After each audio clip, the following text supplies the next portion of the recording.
একটা test match আপনি বসে দেখবেন, হাতে কফির একটা মগ থাকবে আর এরকম চেয়ার, সাথে এই ছাতাটা যদি থাকে খোলা তাহলে দারুণ কিছু হয়। সঙ্গে বাতাসের দক্ষিণা বাতাস এসে আপনার গায়ে লাগবে, তখন আর এরকম রোদও কাজে লাগবে না।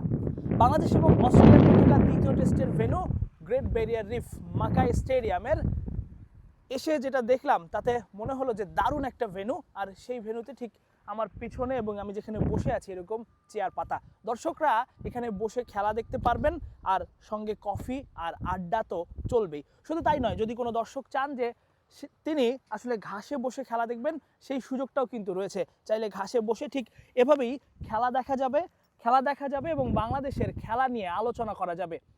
শুধু ঘাসে বসা থেকে আপনি হয়তো এরকম মাঠটা দেখতে পারবেন এবং খুব আরামেই এই মাঠটা চোখে পড়বে এবং খেলা দেখাটার দারুণ একটা সুযোগ কিন্তু তৈরি হবে এই ঘাসে বসে। এরকম পুরো মাঠ জুড়েই অনেকগুলো ঘাসের গ্যালারি রয়েছে। আমি যদি একটু বলি, এপাশে যেমন ঘাসের গ্যালারি রয়েছে তেমনি গ্যালারি রয়েছে এপাশেও। এবং যদি কেউ ঘাসে কিংবা এরকম এই চেয়ার পাতায় বসে খেলা দেখতে না চান, তার জন্যও কিন্তু রয়েছে এরকম গ্যালারি। যদিও গ্যালারির পোর্শনটা খুব বড় নয়, একেবারেই ছোট। এক পাশে গ্যালারি, আরেক পাশে আরেকটা ছোট গ্যালারি, যেটাকে গ্র্যান্ড স্ট্যান্ড বলছে তারা। আর সেই গ্যালারিতে বসেই দর্শকরা খেলা দেখতে পারবেন এবং এই গ্যালারির টিকিটগুলো ইতিমধ্যেই কিন্তু বিক্রি হয়ে গেছে। প্রথম দিন এবং দ্বিতীয় দিনের টিকিট সোল্ড আউট।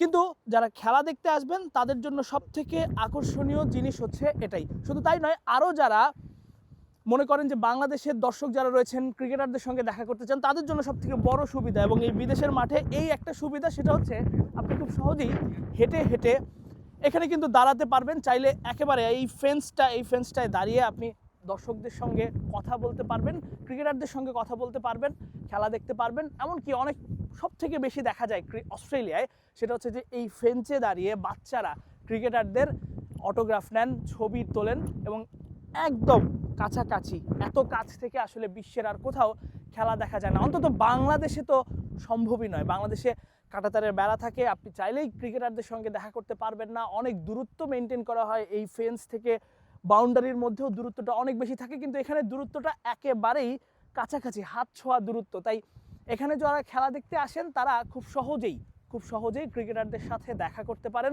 ছবি তুলতে পারেন, অটোগ্রাফ নিতে পারেন এবং তাদের জন্য একটা দারুণ সুযোগ। এমনকি মাকাইয়ে যে 40 থেকে 50টি বা 42টি বাংলাদেশি পরিবার রয়েছে, তারাও বলছিলেন যে এখানে সব থেকে সহজ এবং সব থেকে ইজি গোয়িং হচ্ছে ক্রিকেটারদের সাথে দেখা করা, ক্রিকেটারদের সাথে ছবি তোলা।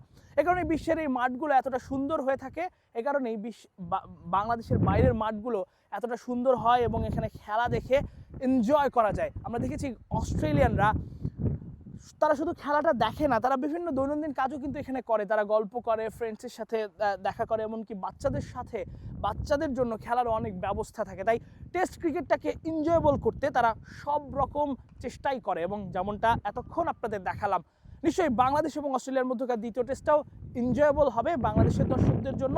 সেই সাথে এখানে যে বাংলাদেশিরা আসবেন খেলা দেখবেন, অজিরা যারা খেলা দেখবেন তাদের জন্য। এতক্ষণ পর্যন্ত আমাদের সঙ্গে থাকার জন্য ধন্যবাদ।